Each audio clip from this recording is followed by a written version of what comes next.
ওই টাটাটাই আমার হাজবেন্ডের শেষ টাটা ছিল। আমাকে আমার হাজবেন্ড আর জীবনেও টাটা দিবে না, জীবনেও দিবে না, জীবনেও দিবে না। ও যে লুকায়ও যদি দিত, ও যে লুকায়ও যদি দিত।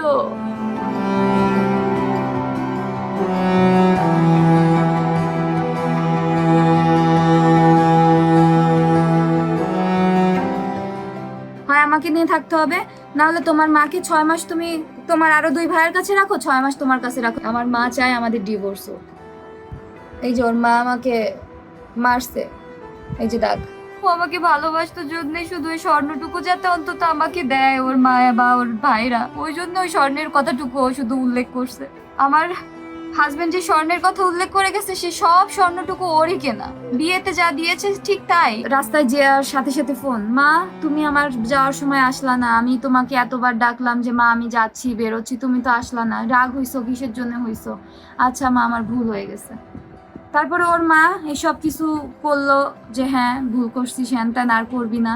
ইভেন আমার হাজবেন্ড যদি যেতে যেতে পথে যেতে যেতে সিঁড়ি দিয়ে নামতে নামতে, আমরা তো 7 তলার উপরে থাকতাম, নামতে নামতে ও যদি ফিরে তাকাইতো আমি তো দরজায় দাঁড়ানো থাকতাম, সেটা নিয়ে ওর মা ওকে বাজেভাবে খুব বাজেভাবে অ্যাটাক করতো যে ফিরে তাকানোর কি আছে, বউয়ের সাথে এত কি, বউকে এত লাই দেওয়ার কি আছে, তুই বেরোচ্ছিস তুই বেরোই যা, পিছনে তাকে আবার তাকাতাকি চোখাচোখি করার কি আছে। এটাও বলছে তার মা, আমার শাশুড়ি।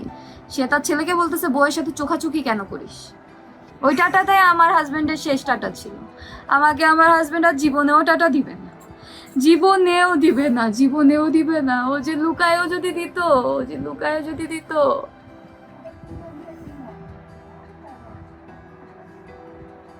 কথা বল, কথা বল। ঠিক আছে, আর দরকার নেই।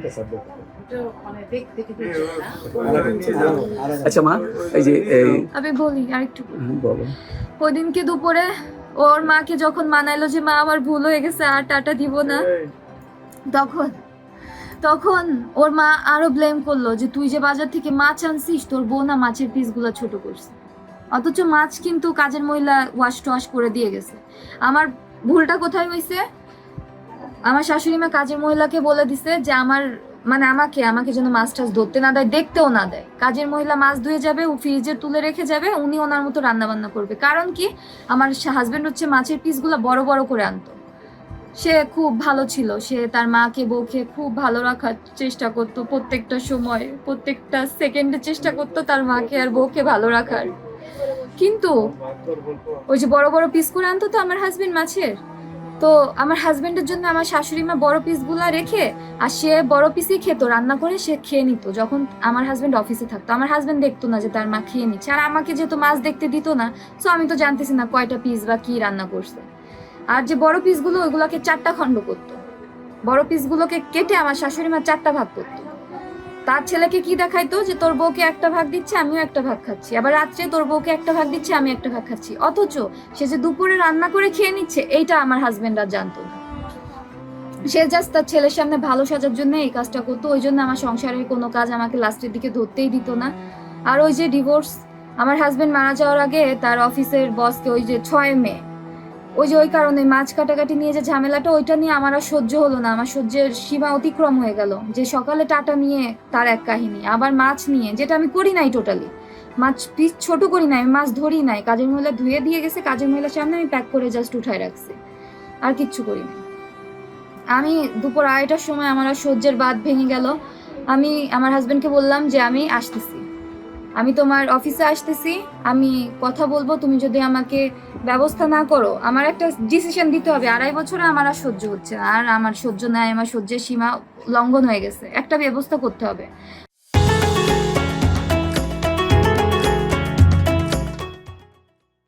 হয় আমাকে নিয়ে থাকতে হবে, না হলে তোমার মাকে 6 মাস তুমি তোমার আরো 2 ভাইয়ের কাছে রাখো, 6 মাস তোমার কাছে রাখো, যেহেতু অনেক ডিস্টেন্স চিটাগাং থেকে গোপালগঞ্জ, এটাও আমি মাথায় রেখে তাকে বলছি। সে বলে যে না, আমি তো আমার মাকে ছাড়া একটা দিনও থাকবো না, একটা দিনও না। পরে আমি বললাম যে আচ্ছা ঠিক আছে আমি আসতেছি। এই শুনে সে অফিস থেকে চলে আসছে, কজ অফিস আর বাসা পাশাপাশি ছিল, চলে আসছে। পরে আমি বললাম, আমাকে বাসায় এসে বললো কি তুমি কোথাও যেও না, আমি বললাম আমি যাবো, আমি সুইসাইড করতে যাব, আমি সুইসাইড করতে যাবই যাব, তুমি আমাকে আটকাইতে পারবা না। তো আমাকে যখন সে আটকাইতে গেল, আমি লিফটে উঠতে গেছি, লিফটে উঠতে দিল না, বলে যে না তুমি যেও না। পরে আমি সিঁড়িতে নেমে যাচ্ছি, নেমে যেতে যেতে আমার হাজবেন্ড যে শুনছে আমি সুইসাইড করতে যাচ্ছি, আমার হাজবেন্ড আমার পিছন পিছন আসতেছিল যে না না তুমি এটা করো না। ওর মা ওই মুহূর্তে ওকে পিছন দিয়ে ডাক দিছে, এই তুই না খেয়ে যাইতে পারবি না, ও মরে মরুক। আমার শাশুড়ি আমার হাজবেন্ডকে বলতেছে ও মরে মরুক, ও যা ইচ্ছা করুক, ওর নাটক জানা আছে। ওকে আসতে দিল না, আমি আমার মতো চলে গেলাম। ওর অফিসে যে বসে আছে ও দেখে আসে না, আমি তো শুনে আসছি যে ওর মা ওকে খাইতে বলতেছে। তো ও দেখি 45 মিনিট পরে ওর অফিসে আসছে। তো এই মুহূর্তে যখন 45 মিনিট পর ও গেল, আমি তখন ওকে জিজ্ঞাসা করলাম যে তুমি কি ভাতটা খেয়ে আসছো? বলে যে হ্যাঁ মা খাইয়ে দিয়েছে। আমি বললাম তোমার বউ তুমি শুনলা যে সুইসাইড করতে যাচ্ছে, তো তোমার মা ত্রিভক্তি এত বেশি যে তোমার বউ মরলে মরুক, তুমি ভাত খেয়ে আসলা তোমার মার হাতে, তাহলে তুমি কেন আসলা?